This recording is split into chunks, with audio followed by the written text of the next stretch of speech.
अस्सलामुअलैकुम dear students. Have you ever thought कि हम इंसान चंद आवाज़ों से हज़ारों अल्फाज किस तरह बना लेते हैं?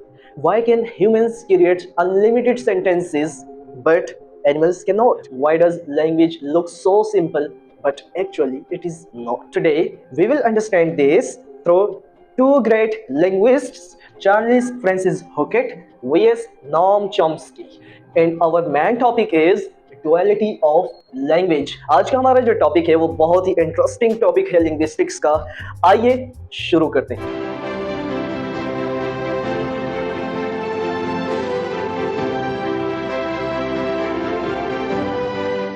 चॉम्स्की और हॉकेट, इन दोनों का इंट्रोडक्शन पढ़ने से पहले मैं आपको बता दूं कि हम क्या पढ़ने जा रहे हैं। चॉम्स्की और हॉकेट एक बात पर तो बिल्कुल अग्री करते हैं, इत्तेफाक करते हैं कि इंसान नए जुमले बना सकता है, लेकिन कैसे बना सकता है इस बात पर इन दोनों के नजरिए मुख्तलिफ हो जाते हैं। चॉम्स्की इसकी वजह इंसान के जहन में तलाश करता है, जबकि हॉकेट जहन के बाहर लैंग्वेज की दुनिया में। नोम चॉम्स्की कहता है कि इंसान के जहन में फितरी तौर पर यूनिवर्सल ग्रामर मौजूद होती है, जिसके जरिए वो नए सेंटेंसेस खुद ही क्रिएट कर सकता है। यानी कि हर बच्चा ग्रामर के बेसिक उसूल लेकर पैदा होता है, जिसे वो नाम देता है language acquisition device, LAD। Noam Chomsky के नजदीक इंसान के जहन में LAD नाम की एक डिवाइस होती है, जहां पर बेसिक रूल्स और कवानीन लैंग्वेज के अबाउट मौजूद होते हैं जब भी इंसान पैदा होता है। इस डिवाइस के जरिए इंसान नए नए जुमले खुद ही बना सकता है। बस इसी वजह से हम ऐसे जुमले भी बोल सकते हैं जो कि हमने कभी सुने भी ना हो। यानी चॉम्स्की के लिए लैंग्वेज जहन के अंदर की सलाहियत है, न कि बाहर से सीखी हुई कोई चीज। जबकि हॉकेट ये कहता है कि इंसानी लैंग्वेज में एक ऐसा फीचर मौजूद होता है जिसे हम प्रोडक्टिविटी कहते हैं। बस इसी प्रोडक्टिविटी फीचर की वजह से इंसान लामहदूद जुमले सेंटेंसेस बनाने पर कादिर है। तो चॉम्स्की यूनिवर्सल ग्रामर की बात करता है, जबकि हॉकेट प्रोडक्टिविटी की। सबसे पहले हम चार्ल्स हॉकेट का इंट्रोडक्शन देख लेते हैं। चार्ल्स फ्रांसिस हॉकेट इसका पूरा नाम है, ये बच्चों याद रखना है। Charles Francis Hockett was a famous American linguist। ये एक फेमस अमेरिकन लिंग्विस्ट है जिसने डेवलप किया था आइडियाज लिंग्विस्टिक्स के अंदर, जो कि बहुत ज्यादा आगे जाकर फेमस हुए हैं। वो तमाम आइडियाज जो कि इस बंदे ने दिए हैं हम one by one step by step पढ़ेंगे। अभी सबसे पहले हम डुअलिटी ऑफ लैंग्वेज पढ़ेंगे, लेकिन पहले हम चार्ल्स हॉकेट का इंट्रोडक्शन पढ़ रहे हैं, ठीक है। He was born on January 17 1916। 1916 में 17 जनवरी को इसकी पैदाइश हुई है और इसकी वफात हुई है 3 नवंबर 2000 में, यानी कि आज से तकरीबन 26 साल पहले इसकी वफात हुई है। और ये बंदा जो है ना, असल में जो फेमस हुआ था दो चीजों की वजह से। नंबर 1 पे इसकी फेमस होने की वजह बनी थी कि इसने स्टडी किया था ह्यूमन लैंग्वेज और एनिमल कम्युनिकेशन के दरमियान असल में क्या डिफरेंस है, ठीक है। नंबर 2, इसने ऐसे फीचर्स बताए थे हमें लैंग्वेजेस के, ऐसे फीचर्स इसने डिजाइन किए थे जिसकी वजह से नोम चॉम्स्की की जो जनरेटिव ग्रामर है उसके ऊपर कई क्रिटिसिज्म उठे हैं, कई बातें उस पर बनी है बाद में। वो भी मैं इस वीडियो लेक्चर लेसन में कवर अप करूंगा कि नोम चॉम्स्की की जनरेटिव ग्रामर पर इस बंदे की वजह से कितना ज्यादा तनकीदें हुई हैं और कितनी ज्यादा बातें बनाई गई हैं। हॉकेट जो है वो 3 चीजों में नोम चॉम्स्की से मुताबिकत रखता है, 3 आइडियाज के अंदर, लेकिन बाकी चीजों के अंदर इसने बिल्कुल कहा कि नहीं ऐसे नहीं ऐसे है। तो ये बंदा जो है लैंग्वेज की ऐसी क्वालिटीज की बात करता है ह्यूमन लैंग्वेज की, जो कि इंसानी जुबान को यूनिक बनाती है। जी हाँ, अब बात करते हैं हम नोम चॉम्स्की की। नोम चॉम्स्की, जिसका पूरा नाम एब्राहम नोम चॉम्स्की है, ये 7 दिसंबर 1928 को पैदा हुआ यूएसए में और अभी भी ये जिंदा है। ये ऐसा ग्रेट लिंग्विस्ट है जिसने लैंग्वेज पर बहुत बड़ा अपना एक इम्पैक्ट छोड़ा है, ना सिर्फ लैंग्वेज पर बल्कि ह्यूमन माइंड पर भी। इस लिंग्विस्ट ने बहुत सारे ऐसे काम किए हैं जिसकी वजह से इसको अब फादर ऑफ मॉडर्न लिंग्विस्टिक्स कहा जाता है। यूनिवर्सल ग्रामर के बारे में मैंने आपको बताया था, यूजी यूनिवर्सल ग्रामर में लैंग्वेज एक्विजिशन डिवाइस LAD के बारे में भी डिस्कस हमने किया है इससे पहले। अब मैं थोड़ा सा डिस्कस करूंगा डिटेल में ये क्या है। Before Noam Chomsky, people like BF Skinner said language is just a habit kids copy adults. यानी नोम चॉम्स्की से पहले BF स्किनर जैसे लोगों ने ये मशहूर कर रखा था कि लैंग्वेज एक हैबिट होता है जो कि बच्चे सीख जाते हैं अपने बड़ों को कॉपी कर करके, यानी ये एक बिहेवियर है, एक हैबिट है। 1957 में नोम चॉम्स्की ने सिंटैक्टिक स्ट्रक्चर नामी एक बुक पब्लिश की जिसने सब कुछ ही चेंज कर दिया. That book changed everything. Noam Chomsky claims that humans are born with a language acquisition device in the brain.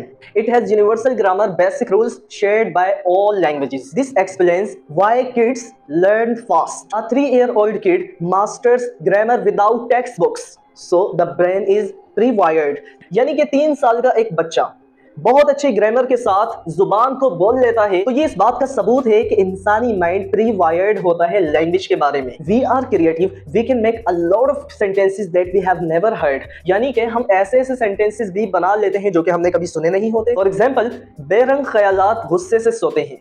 Nonsense meaning, यानी कि ये जो अभी मैंने सेंटेंस कहा, ये आपने इससे पहले नहीं सुना होगा, ना ही मैंने सुना है, लेकिन मैंने जब इस सेंटेंस को बनाया, सो दैट मीन्स इसकी ग्रामर बिल्कुल परफेक्ट है, लेकिन मीनिंग इसकी कोई नहीं आ रही. I created it because of UG, universal grammar. तो यूनिवर्सल ग्रामर का इंपैक्ट क्या आया कि लिंग्विस्टिक्स में जो बिहेवियर पर फोकस और स्टडी किया जा रहा था, अब वो मूव कर गया, अब वो शिफ्ट कर गया था ह्यूमन माइंड के ऊपर, और यहीं से जन्म हुआ कॉग्निटिव साइंस का. है ना कमाल. एक और कमाल का फन फैक्ट आपको बताता हूं इससे से रिलेटेड. ये जो पाइथन, C++, जावा कंप्यूटर की प्रोग्रामिंग लैंग्वेज है, ये भी हायरार्की ऑफ नॉम चॉम्स्की से ही ली गई है. यानी कंप्यूटर की जो प्रोग्रामिंग लैंग्वेजेस आज जावा, C++ और ये पाइथन में इस्तेमाल हो रही है, ये भी नॉम चॉम्स्की के ही कारनामे हैं. उसी की हायरार्की, उसने जो दर्जा बंदी की है लैंग्वेज की, उसी के हिसाब से ये लैंग्वेज की प्रोग्रामिंग की जा रही है. हॉकेट ने इंसानी जुबान को जानवरों की जुबान से अलग करने के लिए 13 फीचर्स ऑफ लैंग्वेजेस बताए, जो कि डिजाइन फीचर्स ऑफ लैंग्वेज कहलाते हैं. उनमें से आज हम नंबर 1 फीचर की बात कर रहे हैं, जो कि है डुअलिटी ऑफ लैंग्वेज. अब डुअलिटी ऑफ लैंग्वेज है क्या? देखिए यहाँ इसकी मैंने डेफिनेशन लिखी है. Duality is the feature of human language in which meaningless sounds combine to form meaningful units like words. अब आप यहाँ पर देखेंगे कि हमारी जुबान जो है ना, वो एक वक्त में 2 चीजों पर काम कर रही होती है. नंबर 1 होता है साउंड, नंबर 2 होता है उस साउंड से ली गई मीनिंग. यानी कि अगर मैं कहूं ए, बी, सी, ए, टी, तो इंडिविजुअली अगर आप अलोन एक एक हर्फ को, एक एक लेटर को सिर्फ साउंड के तौर पर देखेंगे, तो ये मीनिंगलेस साउंड होते हैं, इनकी कोई मीनिंग नहीं होती है. They are just sounds. लेकिन अगर हम बात करें इन साउंड्स को आपस में कंबाइन करने की, जब हम इन्हें आपस में जोड़ देंगे, जैसे सी, ए, टी, जब इन तीनों साउंड्स को, लेटर्स को मैंने जोड़ा और मैंने कहा कैट, तो ये एक मीनिंगफुल यूनिट बन गया, यानी एक पूरा word. So duality means language works at 2 levels. Number 1 is level of sound and number 2 is level of words.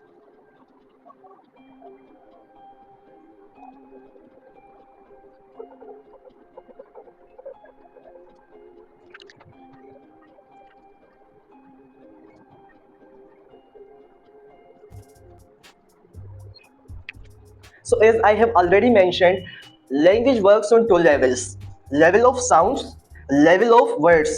Level of sounds mean individual sound has no meaning, meaningless level.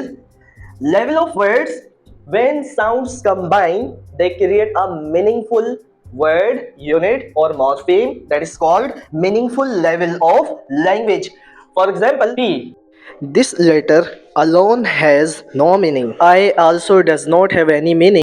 T individually standing has no meaning. But if we combine them and we make a combination of sound, यानी अगर हम P, I, T इन तीनों को जोड़ दें, combine कर दें और एक ऐसा साउंड बना लें जैसे कि पिट.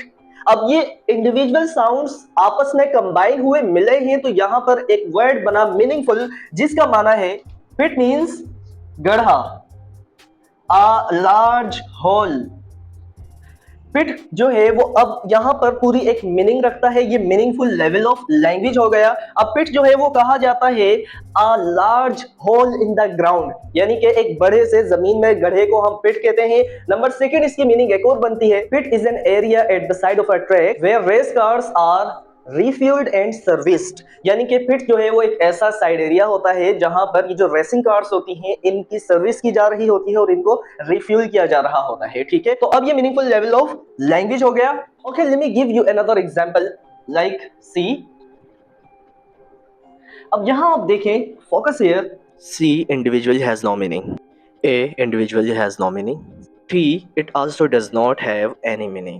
These are meaningless level of language, but if we combine them, इन्हीं साउंड्स को हम कंबाइन कर दें, तो ये क्या बन जाएगा, cat. Now cat is a name of an animal, ठीक है। यानी कि अलग अलग साउंड्स का कोई मीनिंग नहीं, लेकिन साउंड्स को हमने जब जोड़ दिया तो ये बाकायदा मीनिंगफुल यूनिट बन गया। सो इसे हम ऐसे कह देंगे, meaningless sounds combine to make meaningful words, that's duality.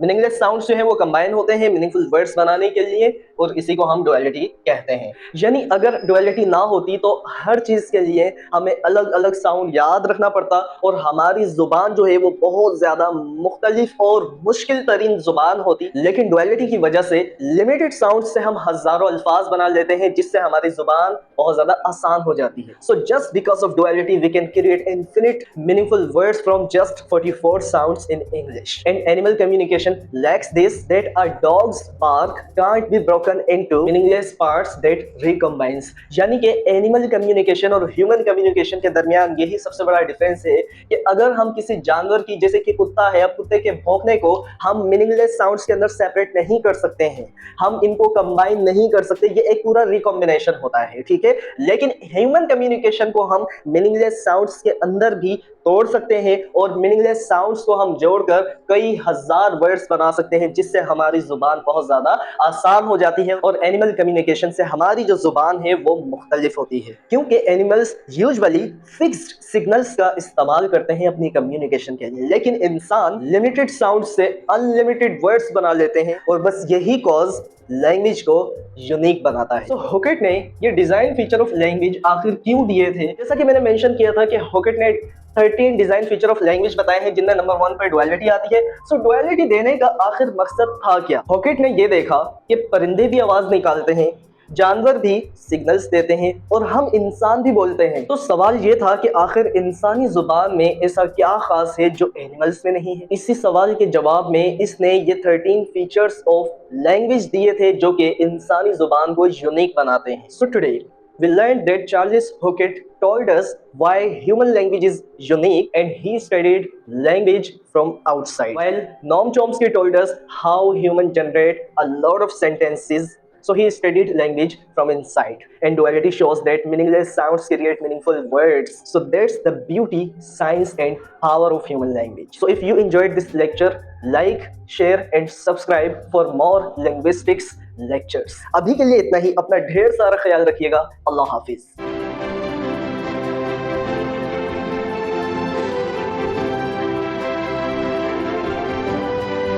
Inshallah tabarak wa ta'ala, our next lecture will be about 13 feature of languages which was introduced and described by Charles Hockett in 1960। 1960 में इसने ये काम अपना किया था।